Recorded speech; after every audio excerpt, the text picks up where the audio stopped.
Hello students, we have already studied about the IUPAC naming and different type of bonding in coordination compounds. So let's study about the isomerism in coordination compounds. Isomers वो compounds होते हैं which have same chemical formula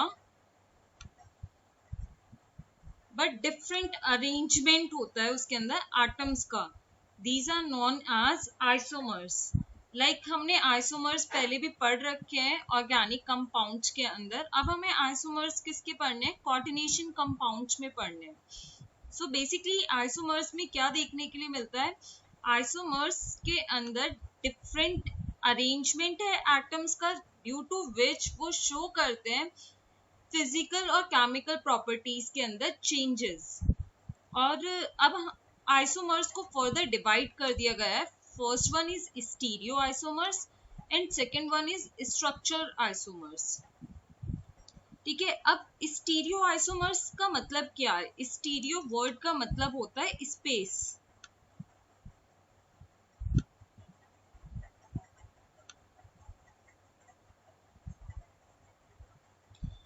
ये उन isomers को बोला जाता है जिनका इवन फॉर्मूला भी सेम है.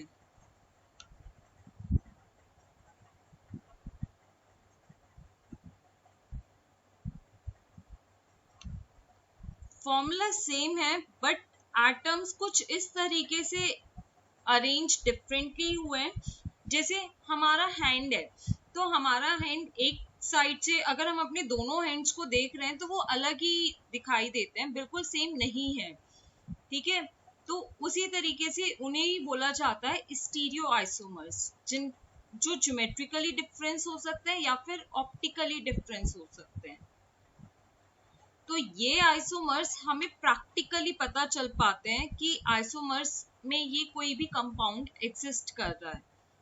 Next one is structure isomers. अब इसके स्ट्रक्चर में डिफरेंट है, दैट मीन्स एटम्स के अरेंजमेंट में डिफरेंस आ चुका है. यहाँ पर कोई हो सकता है कोई आयन उसके अंदर काउंटर आयन की तरह बिहेव कर रहा हो और कोई लीगेंड की तरीके से बिहेव कर रहा हो, तो उनको बोला जाता है structure isomers. First one is stereo isomers. Stereo isomers arise हुए हैं due to the different arrangement of atoms and groups in space. As stereo word का मतलब ही क्या हो जाता है? स्पेस. तो स्पेस में किस तरीके से डिफरेंट अरेंजमेंट हुआ है. जैसे फॉर्मूला मेरा यही है CH2Cl2. ठीक है, मैं सिंपल ऑर्गेनिक कंपाउंड की बात कर रही हूँ अभी. तो कोई एटम इस तरीके से भी अरेंज हो सकता है. H यहाँ पर कंबाइन हो गया इसके साथ, एक H यहाँ पर आ गया, एक Cl इधर आ गया एंड एक Cl इधर आ गया. अब ये जो Cl है ये आपस में अपनी पोजीशंस भी चेंज कर सकते हैं. तो इस तरीके से डिफरेंट अरेंजमेंट देखने के लिए मिलता है. तो first of all is geometrical isomers. Geometrical isomers के टू टाइप्स होते हैं, that is cis and the trans. Cis isomers जब सेम ग्रुप एक साथ अटैच होते हैं तब उन्हें बोला जाता है सिस आइसोमर्स. जब सेम ग्रुप डायगोनली अटैच होते हैं तो वो कहलाते हैं ट्रांस आइसोमर्स. ट्रांस आइसोमर्स में डायपोल मोमेंट 0 होता है, बट सिस आइसोमर्स में डायपोल मोमेंट हमें कुछ देखने के लिए मिलता है. ठीक है, तो अभी हमने जो देखा है वो MX2L2, दैट मीन्स कोई दो कंपाउंड एक जैसे हैं, टू कंपाउंड एक जैसे हैं. उस केस के अंदर देखें ज्योमेट्रिकल आइसोमर्स तो टू पार्ट्स में एग्जिस्ट करते हैं, that is cis and the trans. Cis जब वो एक साथ अरेंज हुए होते हैं तब वो क्या कहलाएंगे? सिस आइसोमर्स. अगर डायगोनली अरेंज हुए तब वो कहलाते हैं ट्रांस आइसोमर्स.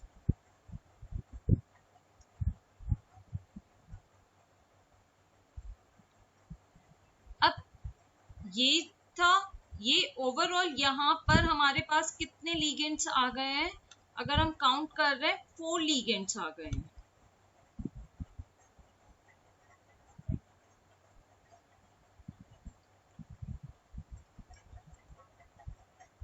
बट अगर हमारे पास 6 लिगेंड्स हैं तो 6 लिगेंड्स के अंदर किस तरीके से आइसोमर्स डिफर कर जाते हैं उनको हमें देखना है।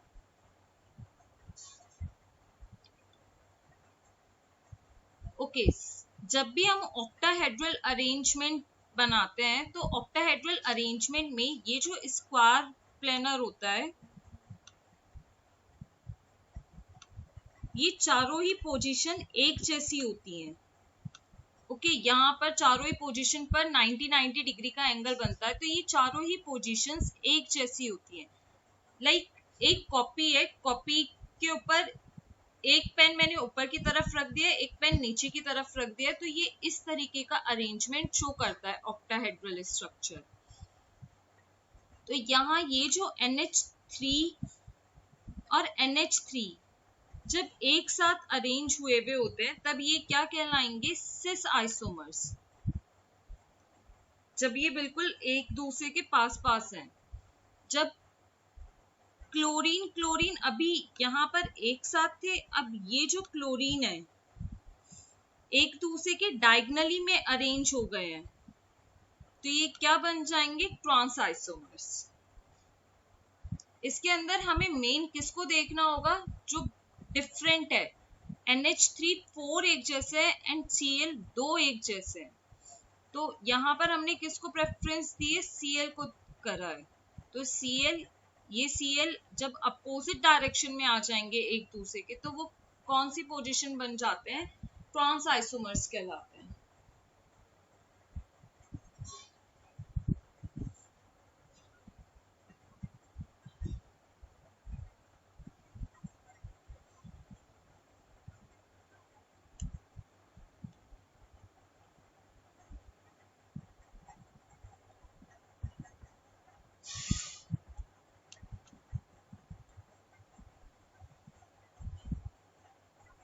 ओके, अभी तक हम जो यूज कर रहे थे वो कौन से लीगेंड्स को यूज कर रहे थे, मोनोडेंटेट लीगेंड्स को यूज कर रहे थे। मोनोडेंटेट वर्ड का क्या मतलब होता है, जब एक ही जगह से वो कंबाइन हो रहे होते हैं। ठीक है, अब यहाँ पर EN का मतलब मैंने क्या बताया था,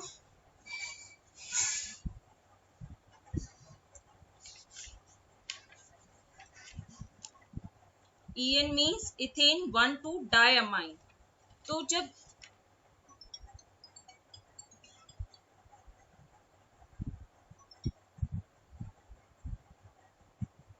हेलो हेलो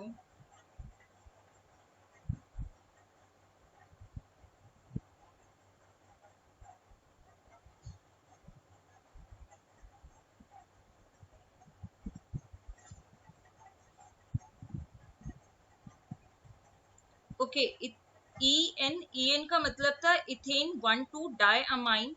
ये किस तरीके का लीगेंड होता है, ये कहलाता है डाइडेंटेट। डाइडेंटेट मीन्स जब दो जगह से कंबाइन हो रहा होता है, तो ये दो जगह से कंबाइन हो रहा है। अब इसके अंदर सिस और ट्रांस कैसे देखे जाएंगे, सेम मेथड। जब सिस Cl जब एक दूसरे के पास में होंगे तब वो क्या कहलाएंगे, सिस। जब वो अपोजिट डायरेक्शन में अरेंज हो जाएंगे तब वो क्या कहलाएंगे, ट्रांस। नेक्स्ट, इसी तरीके से फैक और मर देखे जाते हैं। फैक का मतलब होता है फेशियल आइसोमर एंड मर का मतलब होता है मेरिडोनियल आइसोमर। तो फैक और मर के अंदर क्या डिफरेंस होता है, अभी तक हम देख रहे थे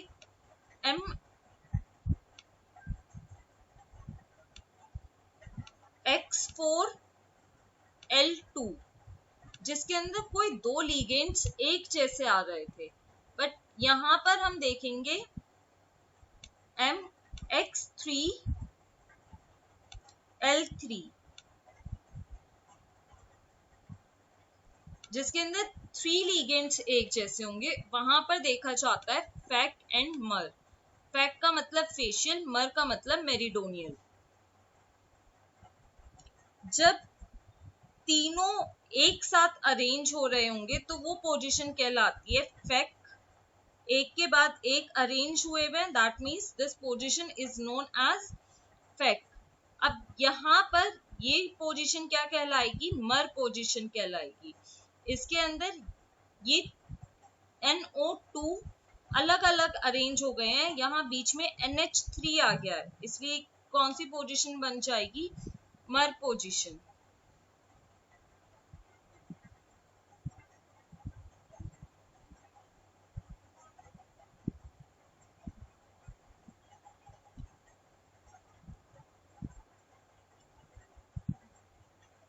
next, optical isomers. Optical isomers generally जो अराइज होते हैं, ये मिरर इमेज जब आपस में कैसी हो जाती है, नॉन सुपर इम्पॉसिबल हो जाती है।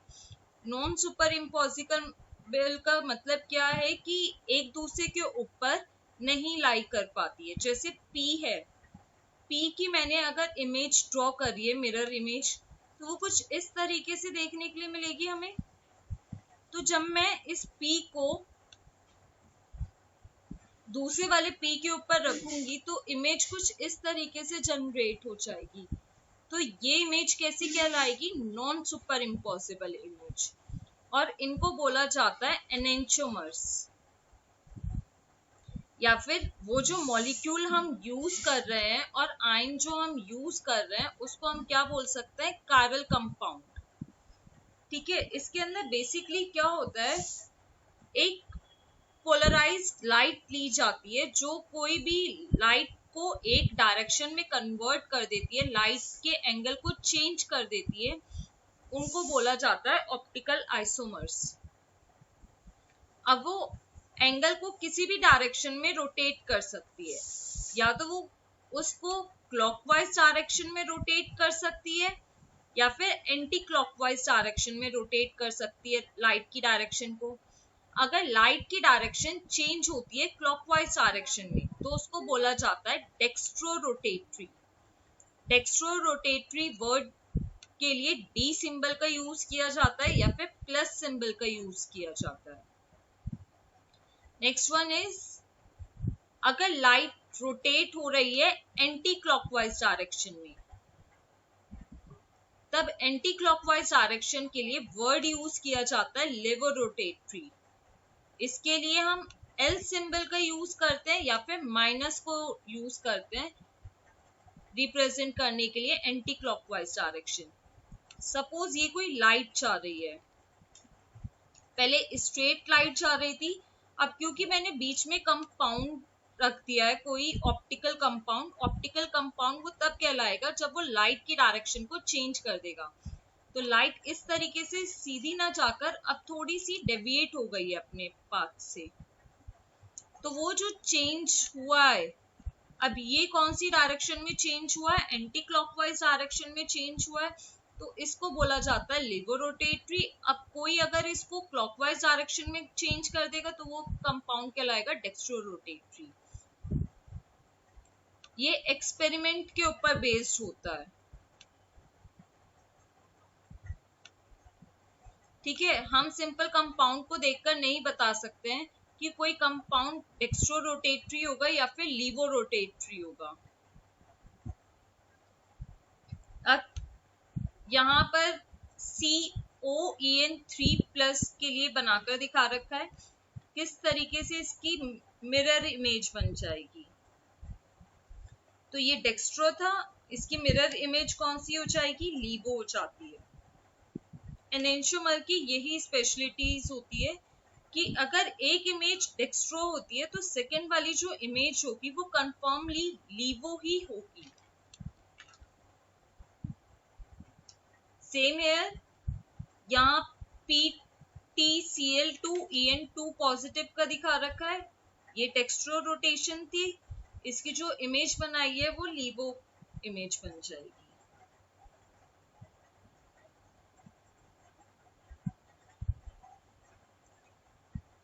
Next question, draw the structural isomers of. अब यहाँ पर हमें मेंशन है कि पर्टिकुलरली कौन सा आइसोमर्स हमें ड्रॉ करने हैं, ज्योमेट्रिकल आइसोमर्स बनाने हैं।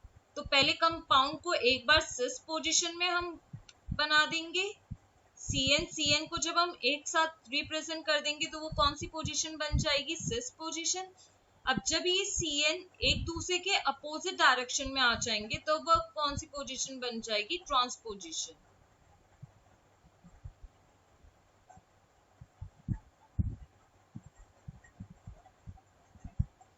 ठीक है, अब यहाँ पर देखो, यहाँ पे भी ये एक साथ है, लेकिन इसके अंदर क्या हो रहा है, एक बॉन्ड आ गया एक्सियल पोजीशन पर, एक बॉन्ड आ गया इक्वेटोरियल पोजीशन पर। तो यहाँ पर दोनों ही बॉन्ड इक्वेटोरियल पोजीशन पर हैं।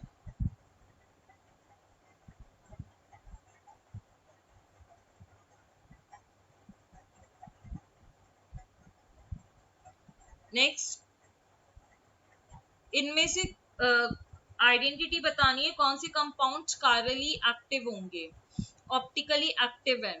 तो अगर मैं ये कंपाउंड बना रही हूँ, इसकी मिरर इमेज ड्रॉ करूंगी तो इसकी मिरर इमेज कैसी आएगी, नॉन सुपर इम्पॉसिबल। और इसकी मिरर इमेज ड्रॉ करूंगी तो सेम यही इमेज हमें मिल जाएगी, तो ये इमेज कहलाती है सुपर इम्पॉसिबल। जब भी कंपाउंड अगर सुपर इम्पॉसिबल होता है तो वो कायरली एक्टिव नहीं होता, और वी कैन से वो ऑप्टिकली एक्टिव नहीं होगा। दैट मीन्स ये कंपाउंड ऑप्टिकली एक्टिव नहीं है। हमेशा ही सिस वाले ही कंपाउंड ऑप्टिकली एक्टिव होते हैं, ट्रांस वाले ऑप्टिकली एक्टिव नहीं होते हैं।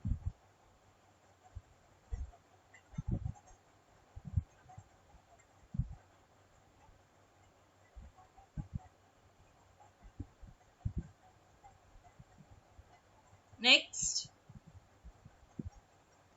Structural isomers. अब स्ट्रक्चरल आइसोमर्स में फर्स्ट वन है आयनाइजेशन आइसोमर्स। आयनाइजेशन आइसोमर्स का क्या मतलब है, अब यहाँ बाहर की तरफ जो कंपाउंड होंगे, जो आइसोमर्स होंगे, वो क्या हो जाएंगे, चेंज हो जाएंगे। यहाँ सल्फेट है बाहर की तरफ, दैट मीन्स ये काउंटर आयन की तरीके से बिहेव कर रहा है। नेक्स्ट में Br काउंटर आयन की तरीके से बिहेव करेगा, तो वो बन जाएंगे आयनाइजेशन आइसोमर्स। हम ऐसे ही कंपाउंड को देखकर नहीं बता सकते कि ये कंपाउंड आयनाइजेशन आइसोमर बनाएगा या नहीं बनाएगा। बस इसके लिए ये कंडीशंस होती हैं कि ये जो कंपाउंड हम यूज करेंगे वो दोनों ही ऐसे होने चाहिए कि आयनाइज्ड हो सके। Next one is linkage isomers. Linkage isomers particularly ambient वाले लिगेंड्स के साथ देखने के लिए मिलते हैं, जैसे कि NO2। NO2 के अंदर एक बार कंबाइन किया जा सकता है N पोजीशन से, और एक बार कंबाइन किया जा सकता है ऑक्सीजन वाली साइड से। तो डिपेंड करता है कि वो किस जगह से कंबाइन हो रहा है, इसलिए इसको बोला जाता है लिंकेज आइसोमर्स, जो किसकी वजह से अराइज हो रहे हैं, एम्बिडेंट लिगेंड्स की वजह से अराइज होते हैं।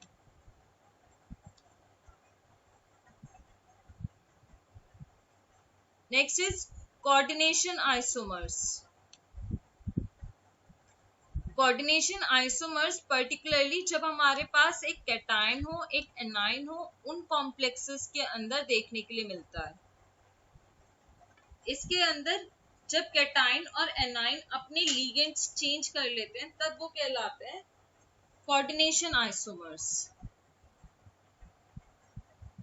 यहाँ पर NH3 प्लेटिनम के साथ है एंड CN निकल के साथ है, तो अब यहाँ इन्होंने चेंज कर लिया, निकल के साथ अमोनिया हो गया है और प्लेटिनम के साथ साइनाइड हो गया है। Next one is hydration isomers. Hydration isomers को और सॉल्वेशन आइसोमर के नाम से भी जाना जा सकता है।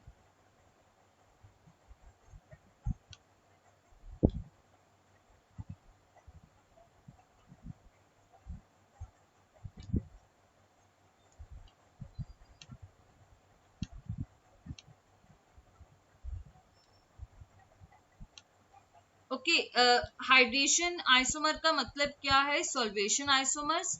ऐसे आइसोमर्स जिसके अंदर मॉलिक्यूलर फॉर्मूला तो सेम रहेगा, लेकिन क्या डिफरेंट हो जाएगा, जो सॉल्वेंट के मॉलिक्यूल्स हैं वो अंदर की तरफ आ जाते हैं। तब उसको बोला जाता है सॉल्वेशन हाइड्रो आइसोमर्स।